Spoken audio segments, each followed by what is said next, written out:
श्री स्वामी समर्थ. तुम्हा सगळ्यांचे आपल्या स्वामीसूत्र ब्लॉग या चॅनलवर मनापासून स्वागत. स्वामी भक्त हो, आज पुन्हा एकदा तुमच्यासाठी नवीन स्वामी संदेश घेऊन आलेली आहे. नक्कीच खचलेल्या मनाला आणि निराश झालेल्या मनाला काहीतरी चांगल्या विचारांची गरज असते. कधीतरी चांगले विचार ऐकले की आपलं मन हे पुन्हा एकदा प्रफुल्लित होतं आणि नव्याने जगण्याची उमेद त्या मनामध्ये निर्माण होत असते. त्यासाठीच आजचा हा स्वामी संदेश आहे. शेवटपर्यंत आवर्जून ऐका. बघूया स्वामी काय सांगत आहे. स्वामी म्हणतात, थकलेल्या शरीराला कुठेही झोप लागू शकते. थकलेल्या शरीराला कुठेही झोप लागू शकते, पण जर आपलं मन थकलेलं असेल तर कितीही सुखसुविधा असू द्या, आपल्या मनाला झोप लागत नाही आणि आपल्या शरीरालाही झोप लागू देत नाही आणि आपल्याला झोप लागणं अशक्य होऊन जातं. त्यामुळे मन थकू नये यासाठी प्रयत्न करायला हवे. आणि जर आपलं मन थकू नये असं वाटत असेल तर आपलं मन शांत राहणं गरजेचं आहे. आणि हे मन शांत व्हावं असं जर वाटत असेल तर नक्कीच आपल्याला देवाचं नामस्मरण करणं गरजेचं आहे. थोडा वेळ का होईना देवाचं नामस्मरण करावं, भगवंताचं चिंतन करावं.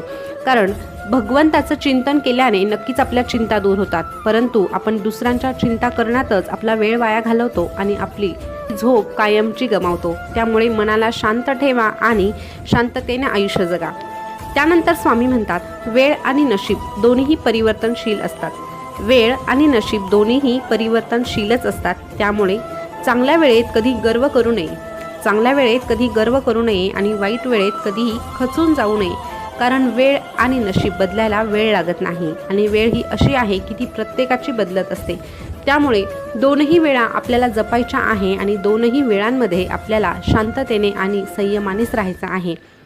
त्यानंतर स्वामी म्हणतात, माणसाचा सर्वात चांगला सोबती जर कोणी असेल ना तर ते आरोग्य आहे.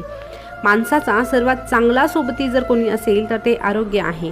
कारण आपल्या आरोग्याकडे आणि आपल्या प्रकृतीकडे जर आपण लक्ष दिलं नाही तर आपल्या आजूबाजूची लोक आपोआपच दुरावली जातात. कारण आपलं आरोग्य एकदा खालवलं ना तर आपल्याला कोणीही विचारत नाही. हेच जर आपलं आरोग्य चांगलं असेल तर आपल्या आजूबाजूला भरपूर गोतावळा असतो. पण होतं काय की पैशाच्या मागे धावता धावता आपल्याकडे जे आरोग्य आहे त्याकडे आपण दुर्लक्ष करतो, त्या आरोग्याची हेळसांड करतो. पण आरोग्य हीच धनसंपदा हे आपण विसरून जातो. देवाने इतकं सुंदर आयुष्य दिलं आहे तर नक्कीच ते चांगलं जगायला हवं आणि आपल्या आरोग्याकडेही लक्ष द्यायला हवं. मृत्यू तर प्रत्येकाचाच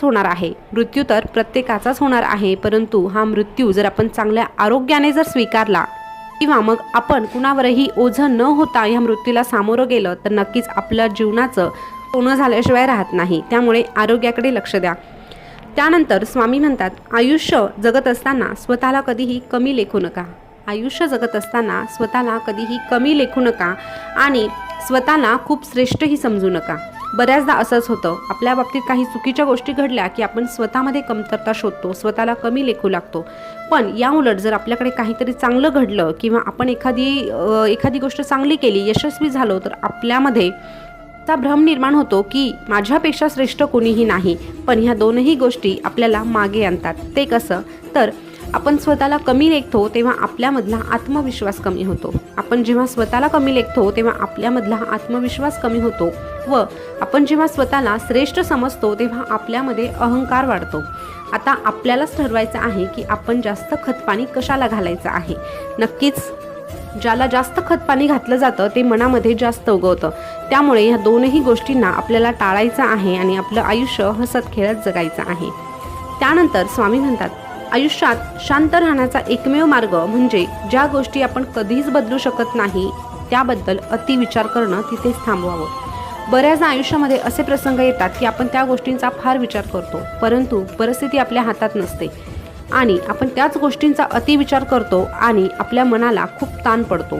आणि ज्या गोष्टी आपण बदलू शकत नाही त्या गोष्टींचा विचार करून काय होणार आहे तर आपलंच नुकसान होणार आहे. त्यामुळे परिस्थिती जशी आहे त्याचा स्वीकार करा आणि त्या परिस्थितीला त्या वेळेवर सोडून द्या. वेळेनुसार सगळं काही बदलत असतं आणि वेळ हे सगळ्या समस्यांचं एकमेव उत्तर आहे. त्यानंतर स्वामी म्हणतात, स्वतःची लढाई ही स्वतःलाच लढावी लागते. स्वतःची लढाई ही स्वतःलाच लढावी लागते. इथे साथ देणारे कमी आणि सल्ला देणारे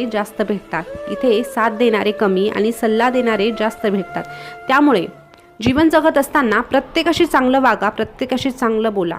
पण अपेक्षा मात्र कुणाकडूनही करू नका. कारण अपेक्षा भंग झाल्यावर आपण पुन्हा उभं राहू शकत नाही. त्यामुळे अपेक्षा करणं सोडा. कारण आपल्यासोबत चालणारी लोक कधी बदलतील, कशी बदलतील हे आपल्याला सांगता येत नाही. त्यामुळे नेहमी सावध राहा आणि आपलं आयुष्य स्वतःच्या हिमतीने उभं करा. नक्कीच स्वामी भक्त हो, हे जे स्वामी संदेश मी तुम्हाला सांगितले ते नक्कीच तुमच्यासाठी महत्त्वाचे ठरतील अशी मला खात्री आहे. तरीही हा व्हिडिओ तुम्हाला कसा वाटला आहे कमेंटमध्ये आवर्जून सांगा आणि तुम्हाला कशासंबंधी ऐकावंसं वाटतंय हे देखील सुचवा. नक्कीच आपण त्यासंबंधी एक नवीन व्हिडिओ घेऊन येऊ. तर असेच स्वामी संदेश ऐकण्यासाठी आपल्या स्वामीसूत्र ब्लॉग या चॅनलला सबस्क्राईब करा. तोपर्यंत स्वस्थ रहा, मस्त रहा आणि आपल्या आरोग्याकडेही लक्ष द्या. पुन्हा भेटूया. धन्यवाद.